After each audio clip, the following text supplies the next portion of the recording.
Hell never changes. At least, that's what the Slayer believed.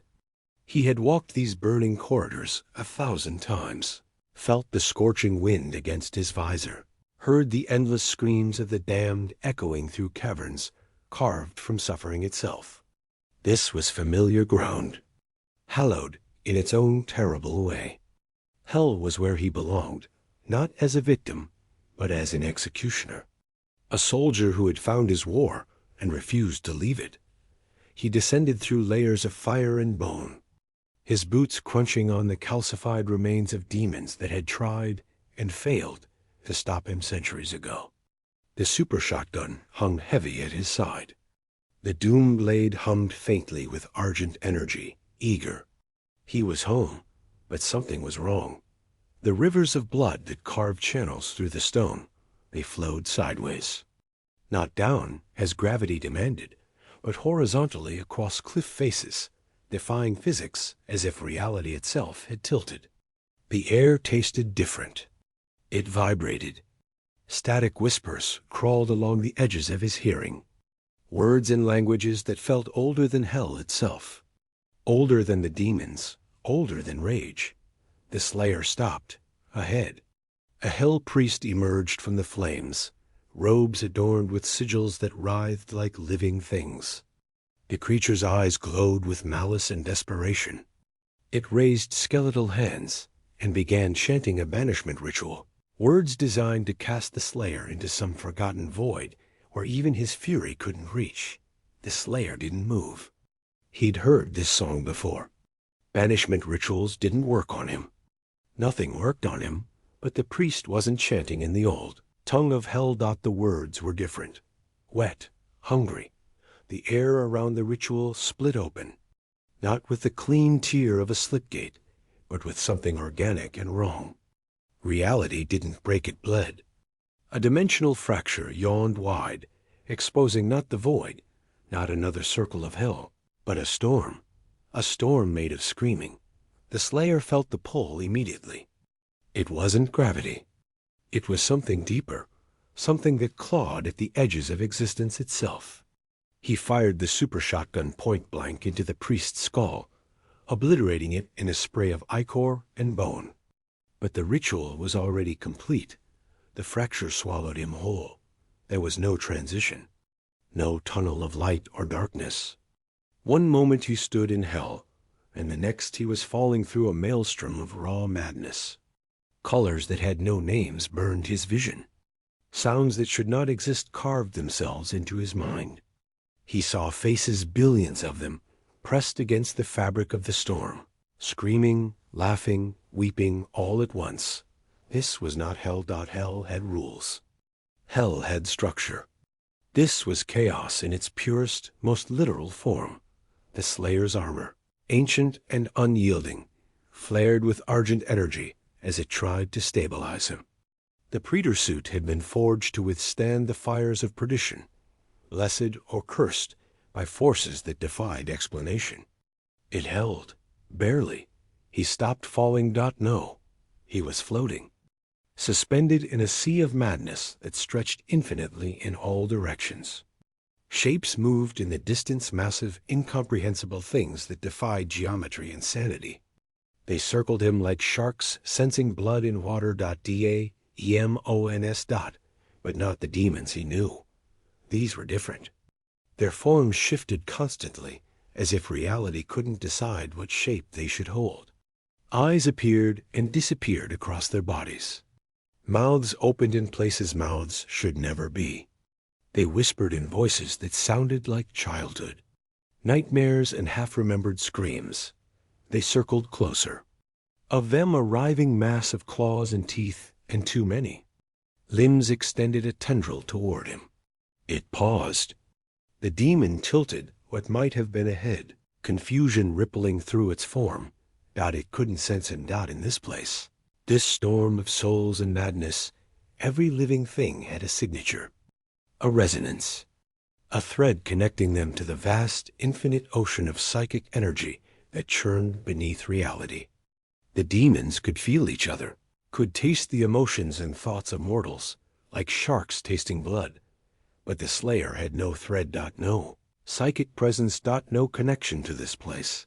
He was a void. A black hole in the shape of a man. The demon hissed, sound like glass scraping across bone, and attacked. The Slayer caught its limb mid-strike, yanked it forward, and brought the doom blade down in a single brutal arc. The demon split in half, its scream cutting off abruptly as its form disintegrated. Into wisps of colored smoke. More came. They swarmed him from all directions. Claws and teeth and impossible geometries colliding against his armor. He met them with fists and steel and fury. Every punch collapsed reality around his knuckles. Every shotgun blast evaporated warp flesh in expanding spheres of destruction. The Argent energy that powered his weapon's energy stolen from hell, itself burned brighter here, hotter, more violent. And the demons died, not banished, not sent back to regenerate in some dark corner of this nightmare realm. Dead. Permanently, utterly, impossibly dead. High above, if above meant anything in this place. Four presences stirred, vast, ancient, incomprehensible. They turned their attention toward the anomaly tearing through their domain. And for the first time in eons, they felt something unexpected. Curiosity. The Slayer floated in the heart of the Imperium, surrounded by the evaporating remains of demons. His armor scorched and dented, but unbroken. His breath came steady. His rage eternal. He didn't know where he was. He didn't care. Demons were demons, and demons died. They came in waves. Not organized attacks. Demons didn't think that way, but tidal surges of hunger and malice. Creatures born from emotions too primal and too terrible for mortal minds to hold. They poured from the churning mists of the Imperium like blood from a wound, and they wanted him. The Slayer didn't retreat. Retreat wasn't in his programming. He launched himself forward, propelled by bursts of Argent energy that his suit converted into raw kinetic force. The first demon, a towering thing with too many arms, and a mouth that split its torso open, lunged at him with claws that could carve through tank armor. He sidestepped, grabbed one of its arms, and used its own momentum to hurl it into three others behind it. They collapsed in a tangle of limbs and screaming faces. The super shotgun roared. Warp flesh evaporated. The demons didn't just die. They ceased. Their essence, which should have returned to the Imperium to reform, to heal, to wait for another summoning, simply stopped existing. Where they fell, reality stabilized. The chaotic swirl of colors and madness solidified into something almost comprehensible. More came. A swarm of lesser demons, chittering things with insect legs and human faces, descended on him from all angles. He activated the flame belch, unleashing a cone of Argent fire that turned them to ash mid-flight. A larger demon, its body composed of screaming mouths and grasping hands, grabbed him from behind. He activated the blood punch, a devastating melee attack that channeled all his fury into a single point and struck backward. The demon's center mass exploded outward, spraying ichor and despair across the mindscape and far away. In dimensions beyond dimensions, in a realm where thought and reality were one, four gods watched. Khorne, the blood god, leaned forward on his throne of skulls. This mortal, no, not mortal, something else fought with a purity of violence that resonated deep in Khorne's essence. No hesitation, no mercy, no fear, only rage refined to a single purpose: kill. Khorne roared his approval, and across 1,000 battlefields, his warriors felt a surge of bloodlust they couldn't explain. But even Khorne hesitated. The Slayer's rage was different. It wasn't born from hate or sadism or the joy of battle. It was cold, surgical, a tool, not a passion. Khorne could respect it, even admire it, but he could not claim it. The Slayer's fury belonged to no god. Tzeentch, the architect of fate, watched with his 1,000 eyes and saw nothing, Every mortal had a thread, a destiny, a path winding through the future. Tzeentch could see them all, manipulate them all, play with them like a child arranging toys. But the Slayer had no thread. His future was a blank void. Every calculation Tzeentch ran resulted in paradox. Every prediction shattered against the simple, immutable fact of the Slayer's existence. For the first time in eternity, Tzeentch could not predict, and that terrified him. Slaanesh, the Prince of Pleasure, extended her senses toward the Slayer, seeking the desires that all mortals carried: lust, ambition, pride, the need for sensation, for validation, for transcendence. She found nothing. The Slayer was a desert. No wants, no needs, no excess to corrupt, no pleasure to twist. He existed in a state of absolute purpose, untouchable by temptation. Slaanesh withdrew, disturbed. A being without desire was a being outside her domain, outside her understanding. Nurgle, the Plague Father, reached out with gifts of entropy and despair. His blessings could corrupt anything: flesh, metal, spirit, hope itself. He whispered promises of release, of rest, of an end to the eternal struggle. His plagues slithered through the warp toward the Slayer's armor, seeking purchase, seeking entry. They slid off like water from glass, the Argent energy that powered the Slayer's weapons. That sustained his body, that fueled his endless war.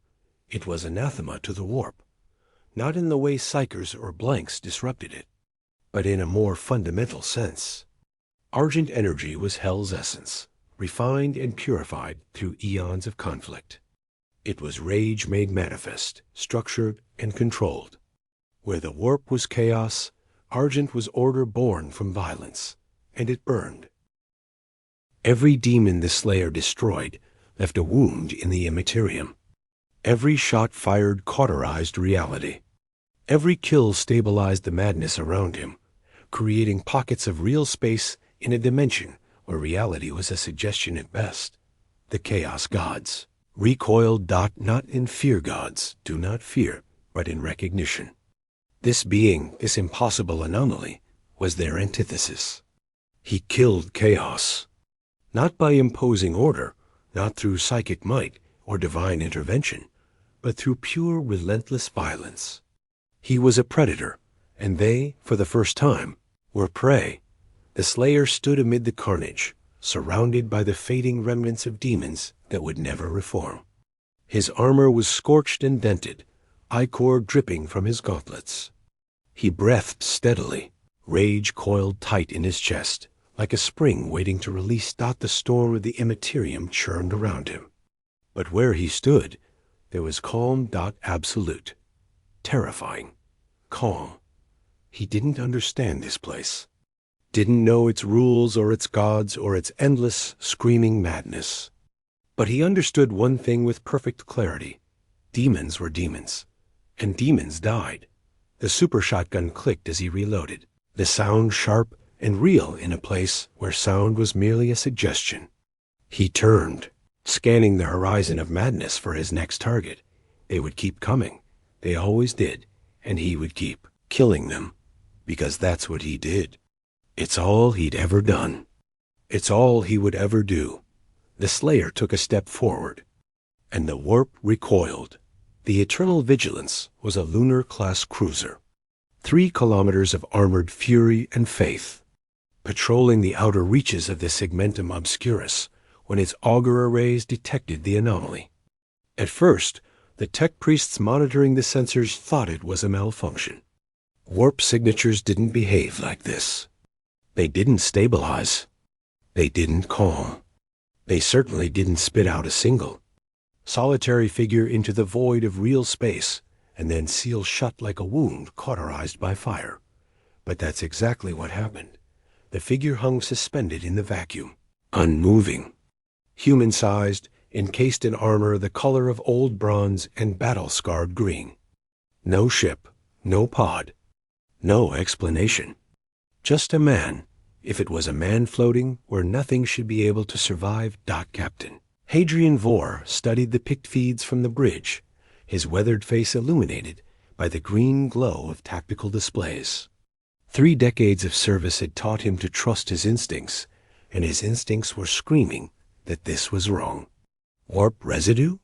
He asked. The tech priest stationed at the auger console, a hunched figure more machine than man, cables trailing from his skull like iron hair clicked, and whirred before responding. Minimal, Captain. Decaying rapidly. Composition, unknown. Does not match any recorded demon manifestation or psychic phenomena. Life signs? Inconclusive. The armor is shielded against our scans. But motion detected. He is alive. Vor exhaled slowly. Protocol was clear. Anything emerging from the warp without authorization was to be considered hostile until proven otherwise. Preferably destroyed immediately. But something about this situation demanded caution.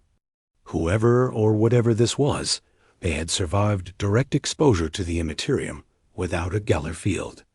That alone made them either incredibly valuable or incredibly dangerous, possibly both. Bring him aboard. Full containment protocols. Null shielding. Armed escort.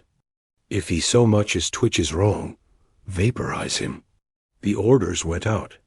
Within the hour, the figure was secured in the Vigilance's holding bay, encased in a nullification field designed to suppress psychic activity and locked behind 3 inches of blessed ceramite.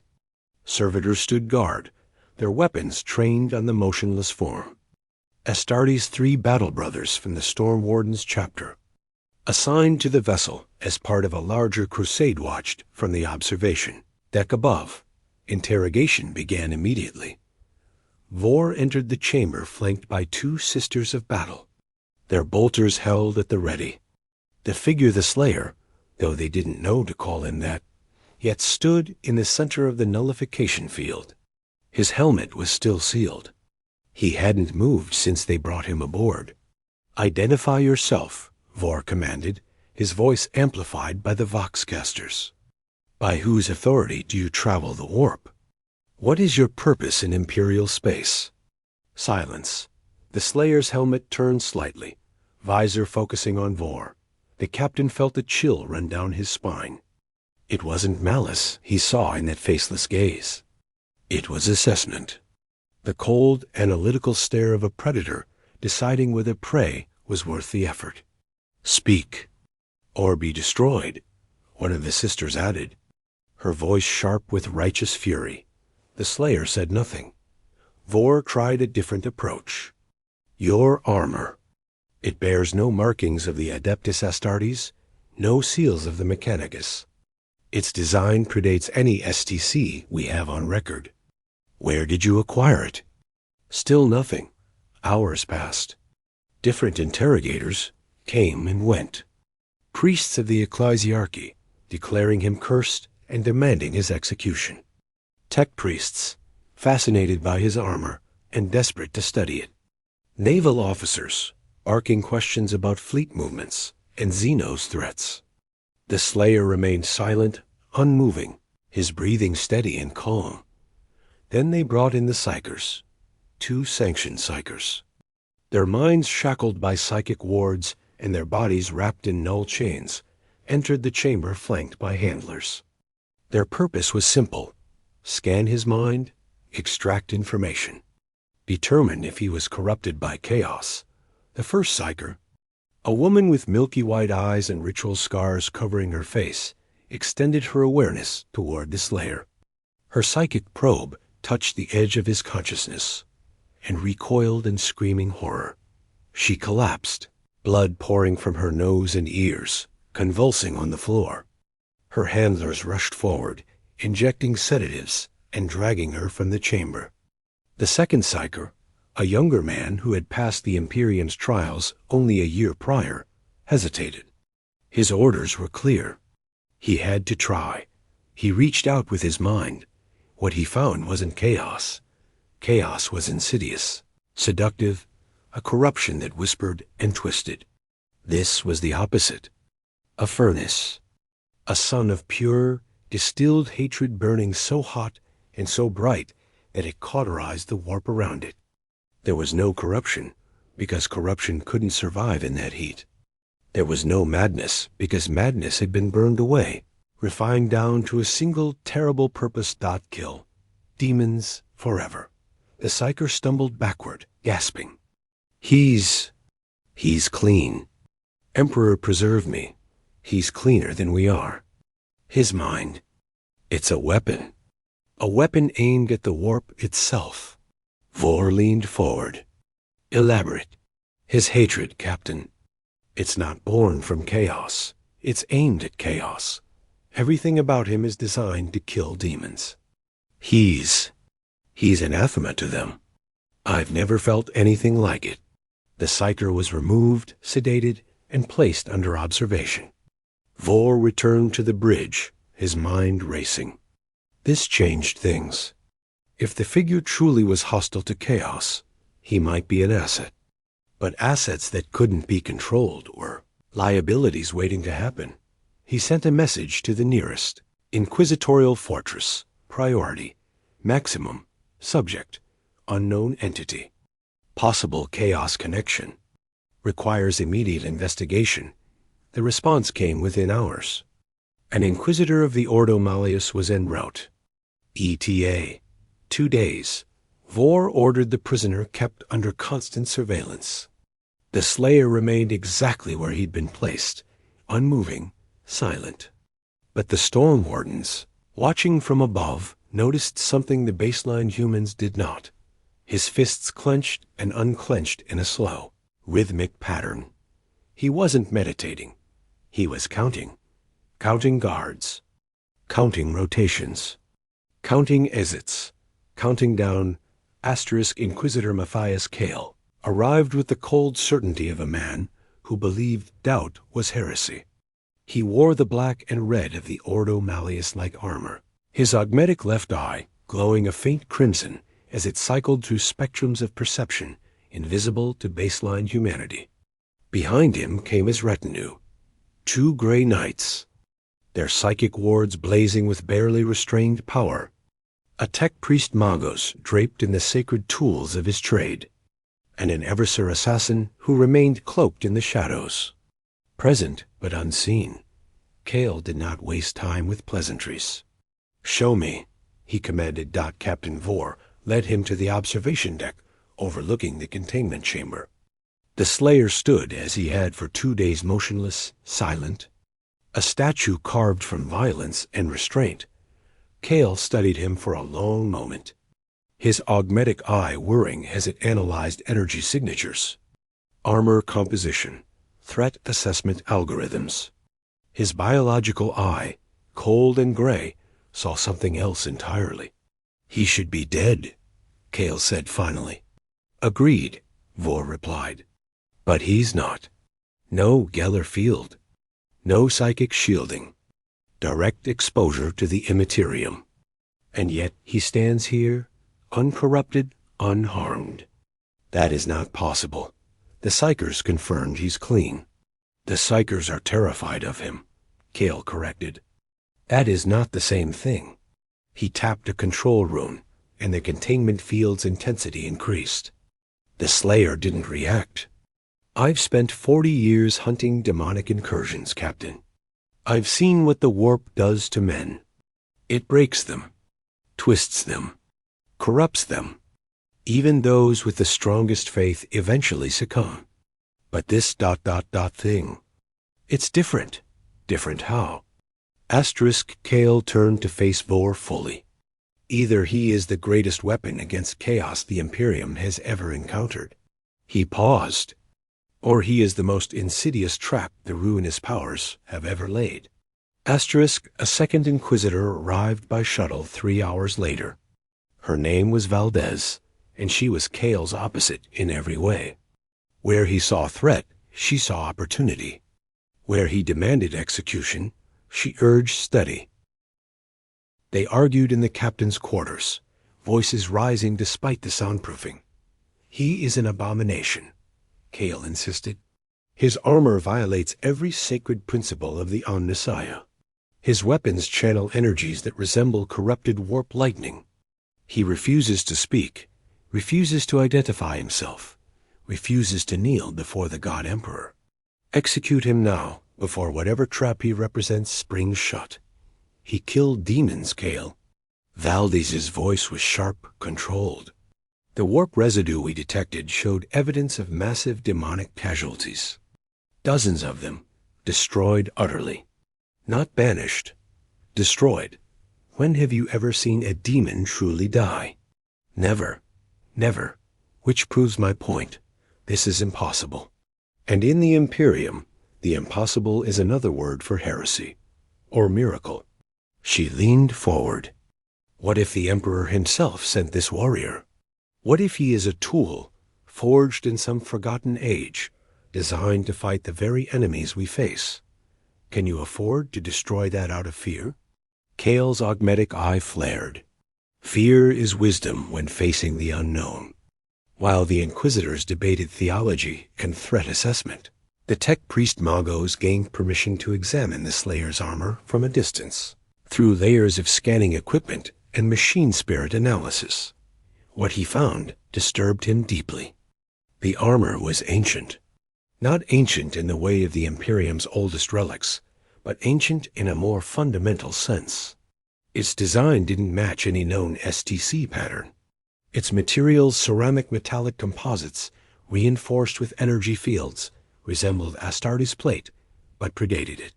The power source was entirely unknown, generating output levels that should have melted the wearer from the inside out. And the weapons. The super shotgun's mechanism was brutally simple, yet more efficient than anything the Mechanicus had designed in 10,000 years. The energy blade, the Doom Blade.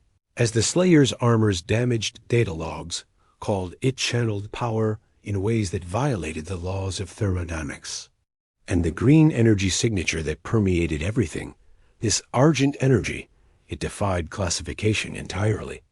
The Magos filed his report with trembling MECHADENDRITES. Conclusion. Subject's technology is Xenotech of unknown origin. Recommend immediate disassembly and study. Subject himself is expendable. The Slayer, through all of this, remained silent. But he was not idle. His visor's HUD had been mapping the ship since the moment they brought him aboard. Guard rotations. Every 6 hours, 23 minutes. Shift changes, overlapping by 4 minutes, creating a vulnerability window. Power. Conduits. Running along the ceiling, accessible through maintenance shafts. Weapon lockers. 3 on this deck, biometric locks. Biometric locks wouldn't stop him. Nothing had ever stopped him. He flexed his hands inside the gauntlets of his praetor suit. The nullification field suppressed psychic activity, but he had no psychic activity to suppress. It was designed to cage psychers and demons. He was neither. His armor's power reserves were at 47%. More than enough that he could break free at any moment. But he was patient. Patience was a weapon, too. Let them argue. Let them scan. Let them bring more guards, more weapons. More of whatever they thought could contain him. It wouldn't matter. Because the moment the demons came, and they always came, he would be ready. And this ship, this Imperium, this galaxy of endless war and grinding faith would learn what he had spent eons proving. Demons didn't win. They never won, because the Doomslayer wouldn't let them. Inquisitor Kale returned to the observation deck that night, unable to sleep. He stared down at the Slayer, trying to see past the armor, past the silence, to whatever truth lay beneath. The Slayer's helmet turned. Their eyes met through layers of armored glass and containment fields. And Kale, for the first time in 40 years, felt genuine fear, not of corruption, of inadequacy. Whatever this being was, the Imperium's tools, faith, firepower, fury, might not be enough to stop it. Or control it. The warning came at 0342 hours, ship time. The Eternal Vigilance's Geller field flickered. Just for a moment, a fraction of a second, but in the warp, a fraction of a second was an eternity. Alarms screamed across every deck. Tech priests frantically rerouted power, trying to stabilize the field before something noticed the breach. But something already had. The Chaos Gods did not forgive. They did not forget. And they did not allow weapons aimed at their domain to exist unchallenged. The Slayer's presence in real space was a wound, an insult, a declaration of war. And Chaos answered the only way it knew how, with overwhelming, reality-breaking violence. The Geller field collapsed entirely. Not gradually, not with warning, but in an instant, like a dam shattering under impossible pressure. The warp rushed in. Reality screamed. And from the tears in space-time, demons poured into the ship by the hundreds. Bloodletters manifested in the lower decks, their brass blades already swinging before their forms fully solidified. Plague-bearers oozed through ventilation shafts, their diseased flesh dripping with contagions that melted metal and stone alike. Pink horrors danced through crew quarters, cackling as they hurled warp fire that turned men into screaming torches. And daemonettes slithered through shadows, their claws promising exquisite agony to anyone they touched. The ship descended into hell in under 30 seconds. Guardsmen died screaming, their last guns useless against demonic flesh. Naval ratings fled in panic, only to be dragged into the warp by creatures made of nightmare and hunger. Servitors, their programming unable to process the impossible, simply shut down or went berserk, adding to the chaos. On the bridge, Captain Vor roared orders that barely carried over the sound of alarms and dying men. Seal all decks. Get the Astartes to critical sectors. Where are my damn Geller generators? Dead, sir? A tech priest shrieked, his voice breaking with static and panic. Secondary, tertiary, all non-responsive. The warps inside the ship. Inquisitor Kale grabbed a voxcaster. All Grey Knights to the containment deck. Protect the prisoner at all costs. He turned to Valdez, who was already loading her bolt pistol with sanctified rounds. If he's a chaos trap, it's springing now. Or, Valdez replied, her voice calm despite the madness around them. Chaos wants him dead, which means we need him alive. In the containment chamber, the Slayer stood motionless, as reality tore itself apart around him. The nullification field sparked and died, its generators overloaded by the warp's intrusion. Alarms blared. Emergency lighting painted everything in hellish red. And through the walls, he heard them dot demons, dot his fists clenched, the restraints holding. Him-blessed chains wrapped in purity seals and sanctified by 1,000 prayers, shattered like glass. He hadn't even strained against them. They simply couldn't hold something they weren't designed to contain. The Slayer reached down and grabbed his weapons from the evidence locker the Imperials had foolishly placed in the same room. The super shotgun's weight settled into his hands like an old friend coming home. The doom blade ignited with a sound like reality, hissing in pain. The door exploded inward. 3 bloodletters charged through, their brass blades raised, their demon skulls roaring challenges in a language older than mankind. They saw him, recognized him. The demon slayer, the one their gods feared. They attacked anyway, because they were demons. And demons were stupid. The Slayer met the first one head-on, sidestepping its blade and driving his fist through its chest in a spray of ichor and warp energy.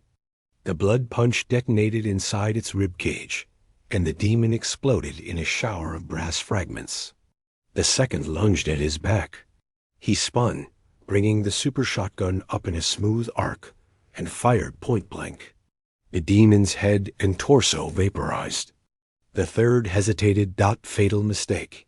The Doomblade came down, splitting it from skull to pelvis in a single brutal stroke. It fell in 2 pieces that dissolved into smoke before hitting the ground. The Slayer, walked through the doorway and into the chaos beyond. The corridor was a war zone. Guardsmen fired lasguns wildly at shapes in the smoke. Pink horrors hurled bolts of warp fire that melted through bulkheads. A plague marine, its armor green with rot and corruption, shambled toward a group of fleeing crew members, its plague knife dripping with filth. The Slayer's shotgun roared. The plague marine's head exploded in a fountain of diseased flesh. It collapsed, twitching. The Slayer vaulted over its corpse and landed in the middle of 3 plague bearers. They turned toward him, mouths opening to spew contagion. He activated the flame belch, bathing them in Argent fire. They burned, their screens cutting off as their demonic essence evaporated. Guardsmen stared in shock and awe. This armored figure, this prisoner they'd been guarding, was tearing through demons like they were made of paper. No prayers, no litanies, no hesitation. Just pure surgical violence. "Emperor, preserve us," one guardsman whispered. "What is he?" "A weapon," another replied, awe and terror mixing in his voice. "The Emperor's weapon." The Slayer didn't hear them, didn't care. He moved through the ship like a living storm, following the densest concentrations of demonic presence. Every corner turned revealed fresh horrors. Every corridor was a new battlefield, and every demon that stood in his way died screaming. Asterisk 2 decks down, the Storm Warden's Astartes had formed a defensive line, their bolters roaring as they held back a tide of bloodletters. Brother Sergeant Thane, his armor scarred from a century of war, fought with the cold precision of a master warrior. But even he was being pressed back. There were too many, and more kept coming. Then the Slayer arrived. He dropped from an overhead vent, landing behind the demon line in a crouch that cracked the deck plating. Before the bloodletters could react, he was among them. The super shotgun fired in a rapid rhythm boom, boom, boom, each shot erasing a demon from existence.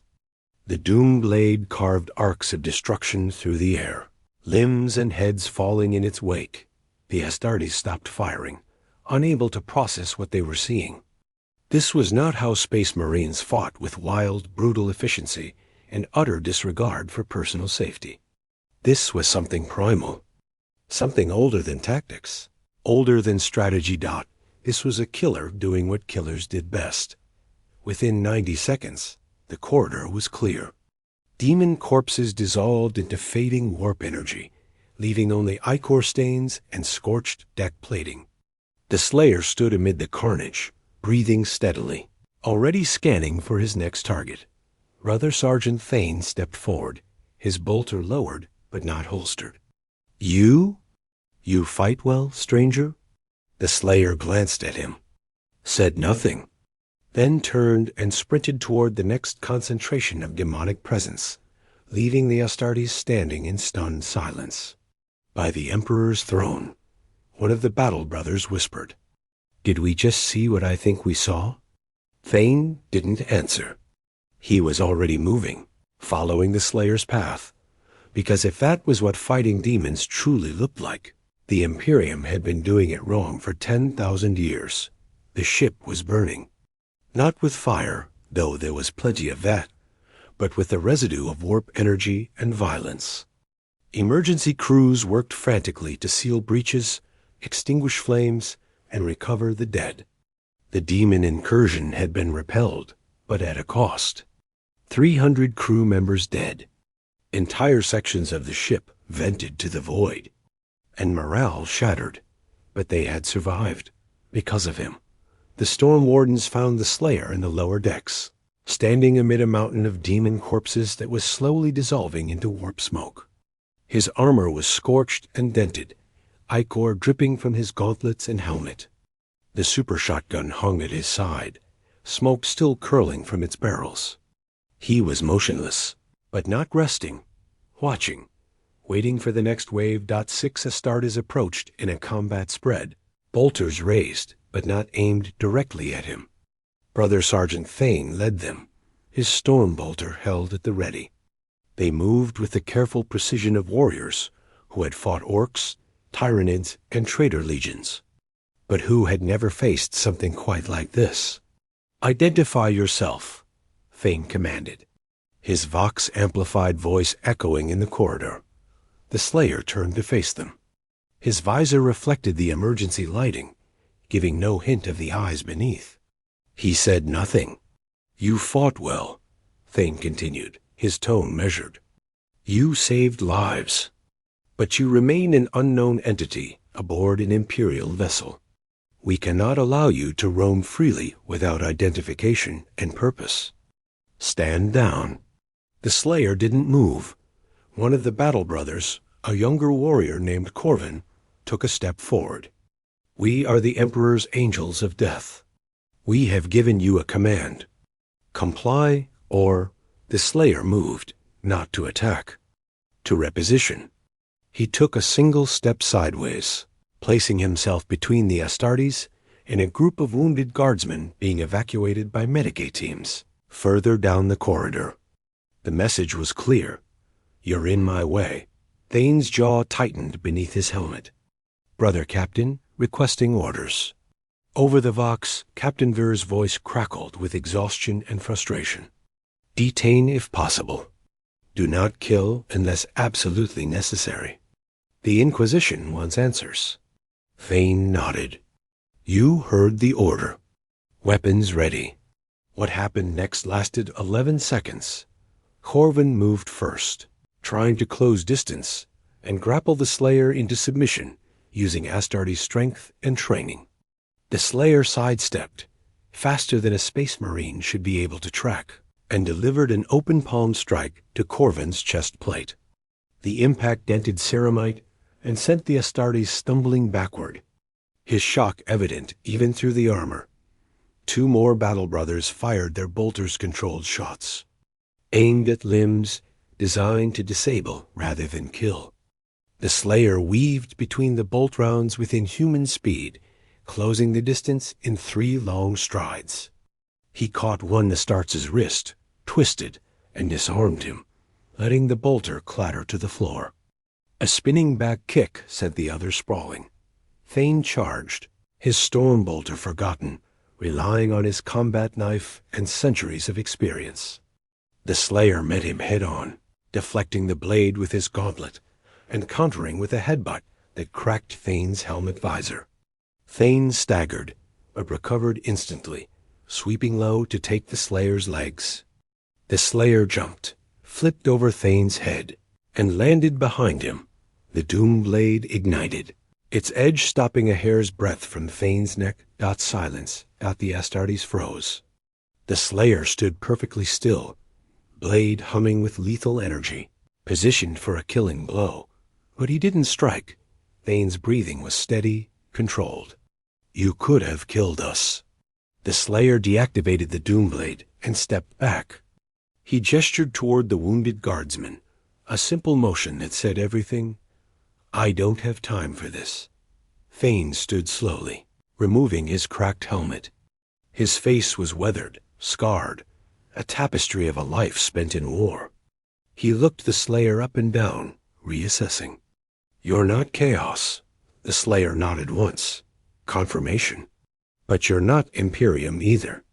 The Slayer remained still, not agreeing, not disagreeing, simply existing in a category the Imperium didn't have words for.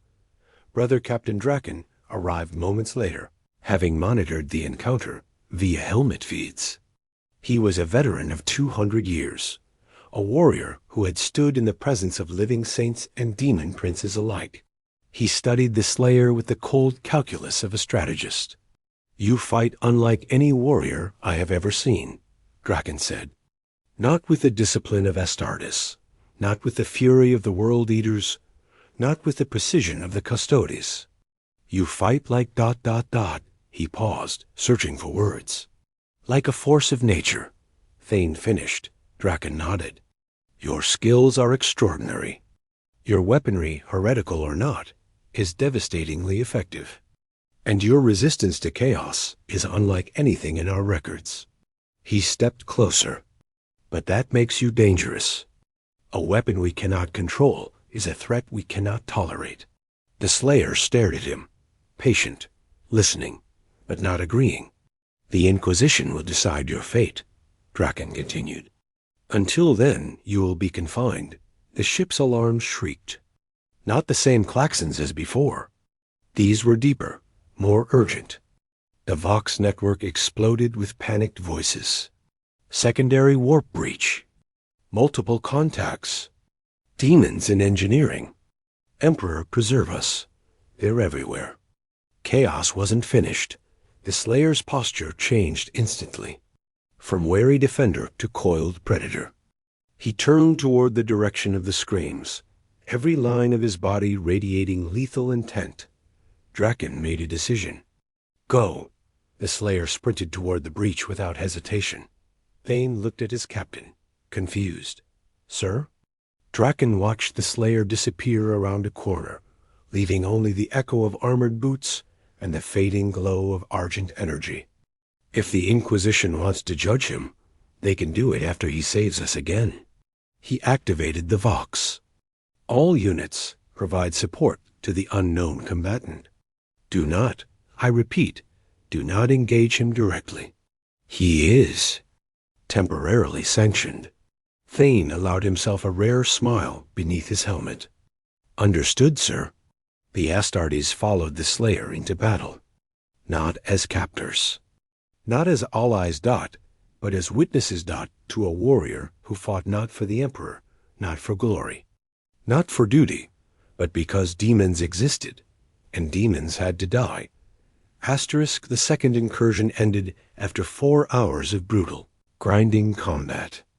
The Slayer carved a path through every demon that manifested, his armor now so covered in ichor and warp residue that its original colors were nearly invisible. The Astartes fought alongside him, though alongside was generous. They struggled to keep pace, to maintain formation, to apply the centuries of tactical doctrine drilled into their gene-enhanced minds. The Slayer had no doctrine. He simply killed.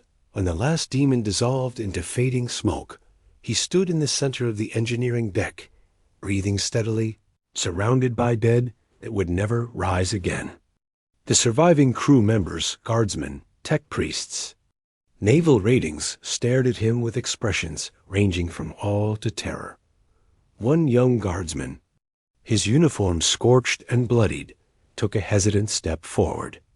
Thank you, he said, voice trembling. You? You saved us. Again.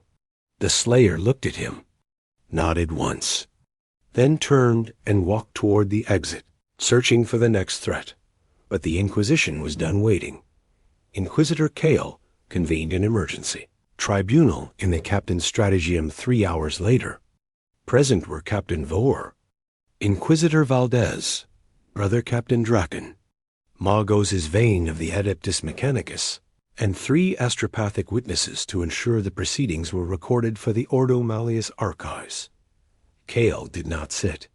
He stood at the head of the table, his augmetic eye glowing with barely restrained fury. We have tolerated this ... entity long enough.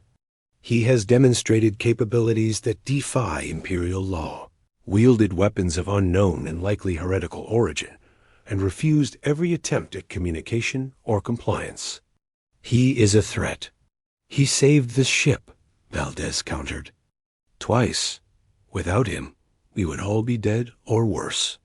And that, Kale said coldly, is precisely why he must be destroyed. Silence fell across the room. Explain, Draken said, his voice level but dangerous. Kale activated a hololith projector. Images flickered into being tactical data from the battles, energy signatures, casualty reports.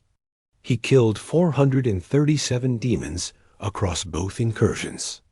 Not banished, killed, permanently. Their warp essence was destroyed utterly, erased from existence. Do you understand what that means? It means he is extraordinarily effective, Valdez replied. It means he is impossible, Kale snapped. No weapon in the Imperium's arsenal can truly kill demons. The Emperor himself, in his infinite power, could only banish the greatest of them. Yet this stranger, this unknown entity, accomplishes what should be impossible with ease. That is not natural. That is not human. That is not of the Emperor. You claim he is chaos-tainted? Draken asked. I claim, Kale said slowly, that he is something we do not understand. And what we do not understand, we cannot control. What we cannot control, we must destroy. That is the Inquisition's mandate. That is the Imperium's law. Magos's vein clicked forward, mechadendrites writhing. I concur with Inquisitor Kale's assessment partially. The subject's technology violates 14 fundamental principles of the Omnissiah's design. His armor generates power outputs that should be catastrophically unstable. His weapons channel energies that resemble, but are not identical to, warp phenomena. Conclusion: xenotech of unknown origin. Recommendation: immediate termination and technological recovery for study. He protected civilians, Draken interjected, his voice hardening. During both incursions, he positioned himself between demons and non-combatants. He could have escaped, could have fled. Instead, he fought to defend those weaker than himself. That is not the action of a chaos entity. That is the action of a warrior with honor. Or, Kale replied, the action of a trap not yet sprung. Chaos is patient. It plans across centuries. What if he is the bait? What if his presence here, his displays of power, are designed to make us trust him? To give us hope? And then, when we are most vulnerable, he reveals his true allegiance? That is speculation, Valdez said. That is caution, Kale corrected. And caution has kept the Imperium alive for 10,000 years. He turned to Captain Vor. I am invoking inquisitorial authority, Code Vermilion. The entity currently aboard this vessel is hereby declared excommunicate extremis. He is to be terminated with extreme prejudice. All forces are authorized to engage. Vor's face paled. Inquisitor, with respect. With respect, Captain, this is not a debate. Brother Captain Draken, your Astartes will form the spearhead. Use whatever force necessary. Melta charges, plasma weapons, orbital bombardment if needed. That thing dies today. Draken's jaw tightened. My brothers fought beside him. They saw what he is. Not chaos, not Xenos. A warrior. Perhaps the greatest warrior any of us have ever encountered. Then he is too dangerous to live, Kale said flatly. The room erupted in argument. Valdez accused Kale of cowardice disguised as prudence. Vor protested the damage another battle would cause to his already crippled ship. The Mongos calculated destruction probabilities and resource expenditure. And Draken stood silent, wrestling with orders that contradicted everything he'd witnessed. The decision was made for them. The Slayer, who had been monitoring the ship's internal Vox network through his armor scanning systems, heard every word. He was currently in the armory, restocking ammunition and repairing minor damage to his suit. When the declaration came through, excommunicate extremis, he didn't know what the words meant. Didn't understand the Imperium's Byzantine laws or religious dogma. But he understood tone. He understood intent. They were going to try to kill him. He finished reloading the super shotgun, checked the Doomblade's power cell, and activated his armor's full combat suite. The Praetor suit hummed to life, energy shields flaring briefly before stabilizing.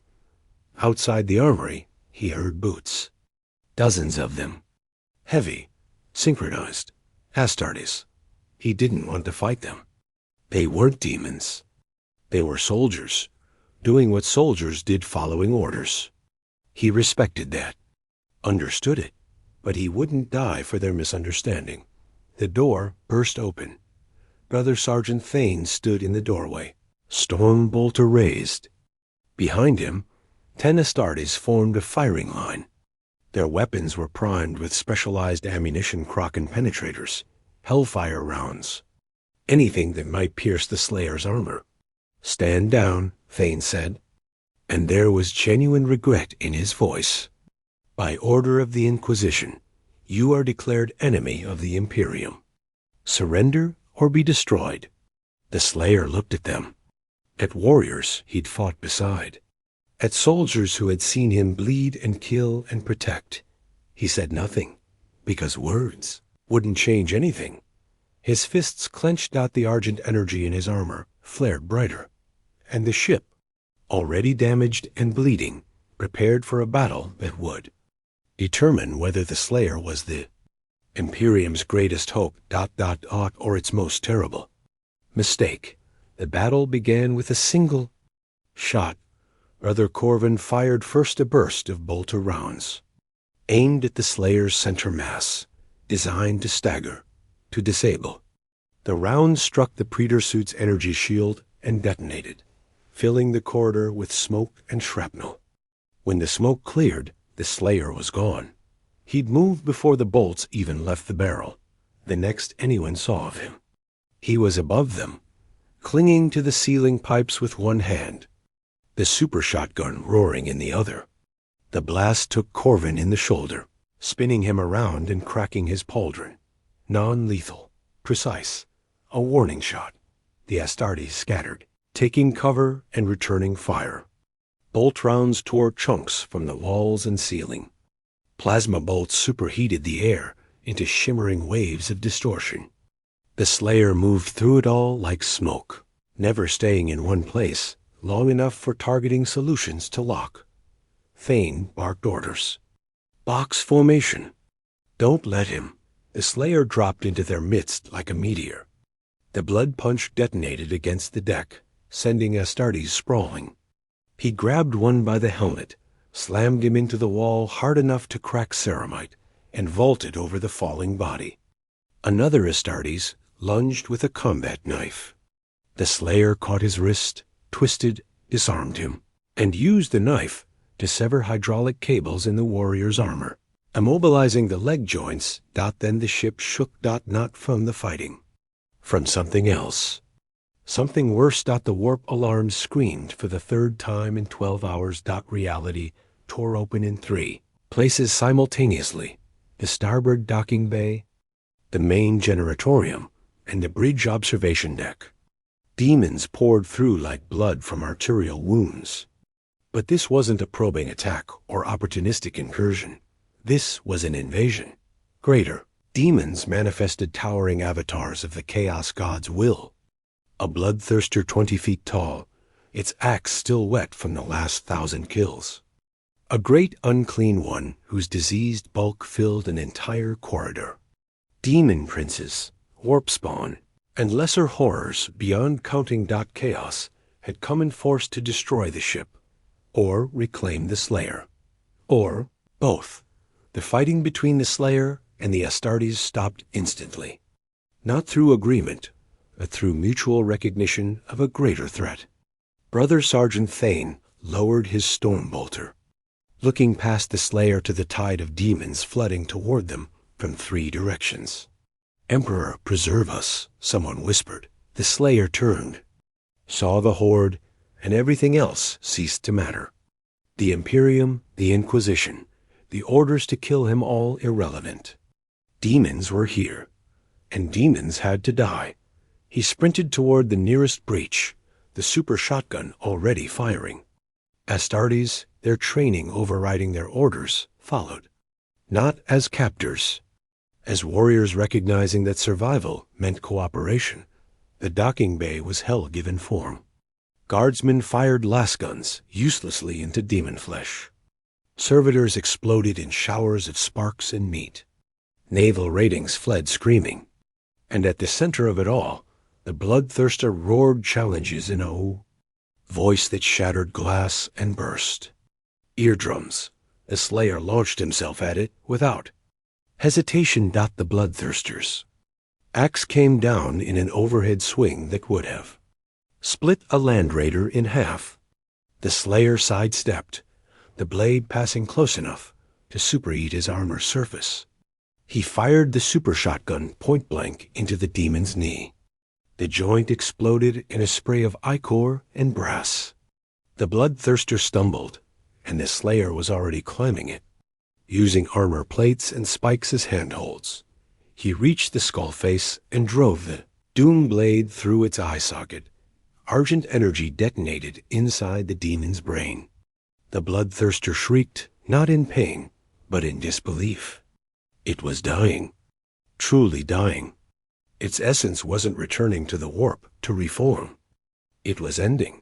The greater demon collapsed, and the slayer rode it down, ripping the blade free and immediately engaging the swarm of lesser demons that rushed to avenge their master.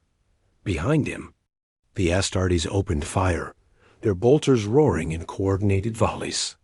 Plasma guns overheated and fired anyway, their wielders too desperate to care about safety margins. Melta charges vaporized clusters of pink horrors.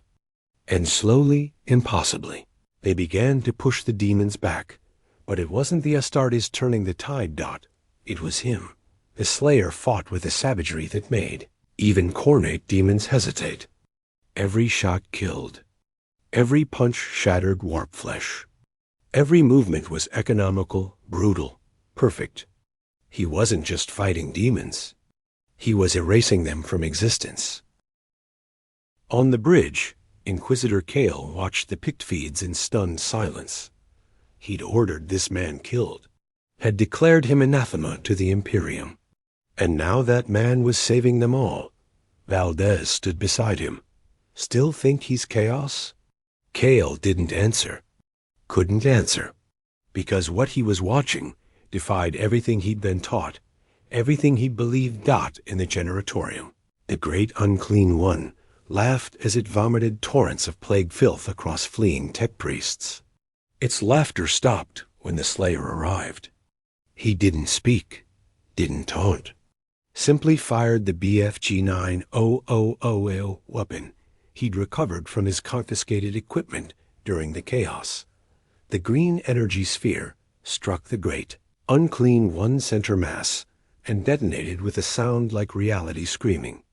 When the light faded, there was nothing left but a smoking crater and the fading echo of a demon that would never laugh again. The battle raged for 2 hours, and when it ended, when the last demon dissolved and the warp breaches sealed themselves, like wounds cauterized by fire, the survivors stood amid carnage that would scar them for life. The slayer stood at the center of the docking bay, surrounded by the ash remains of 100 demons. His armor was barely recognizable, scorched and dented and stained with ichor from a dozen demonic species. But he stood. Guardsmen stared at him.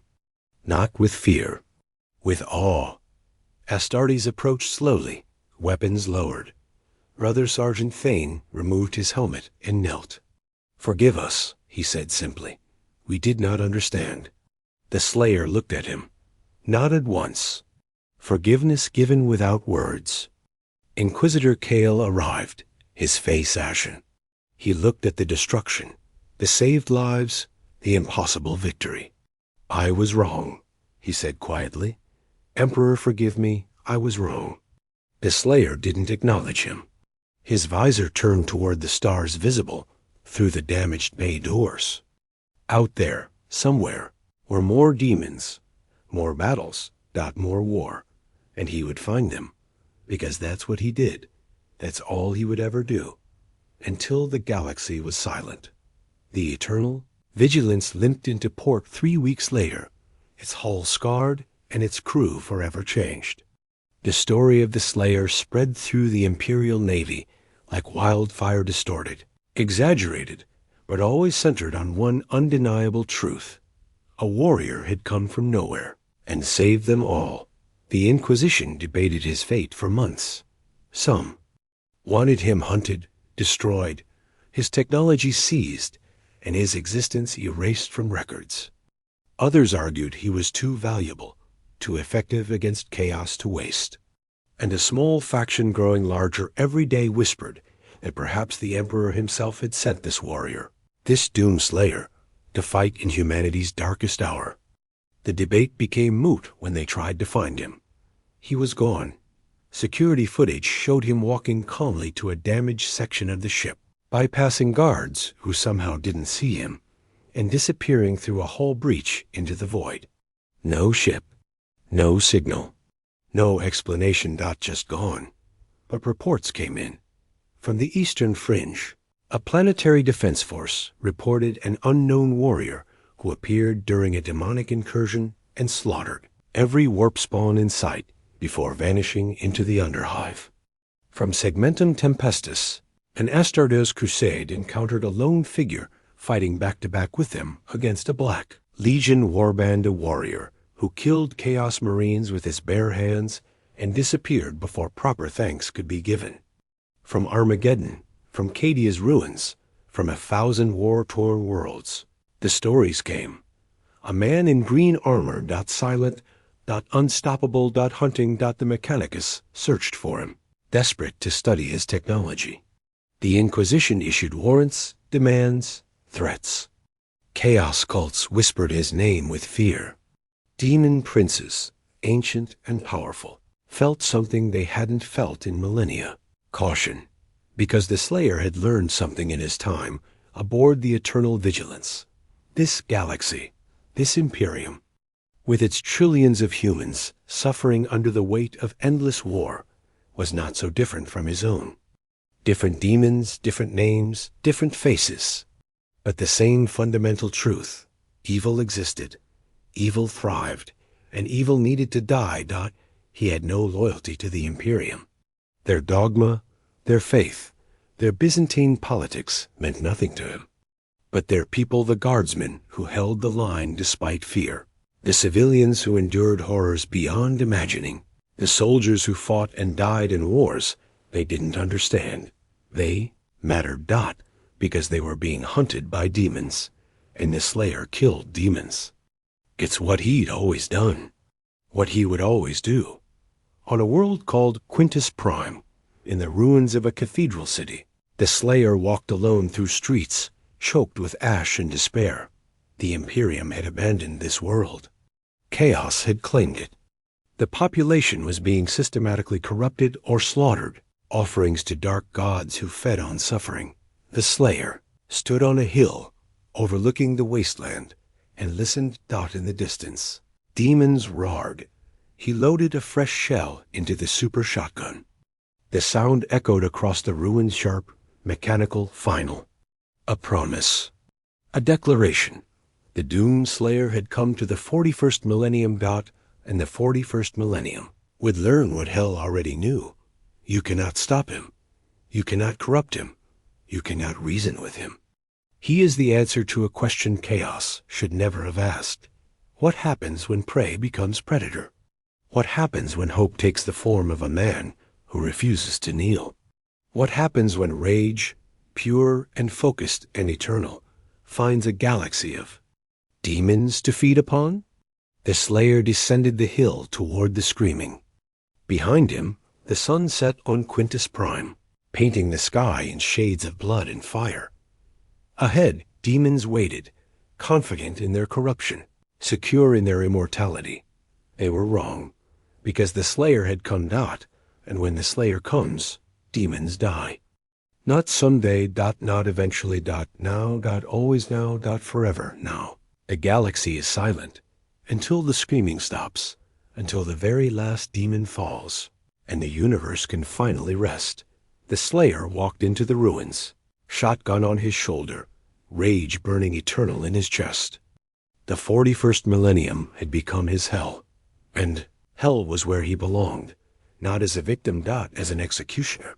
The demon's roars grew louder. The Slayer's pace never changed. Steady. Inevitable. A force of nature wrapped in armor and fury, moving through.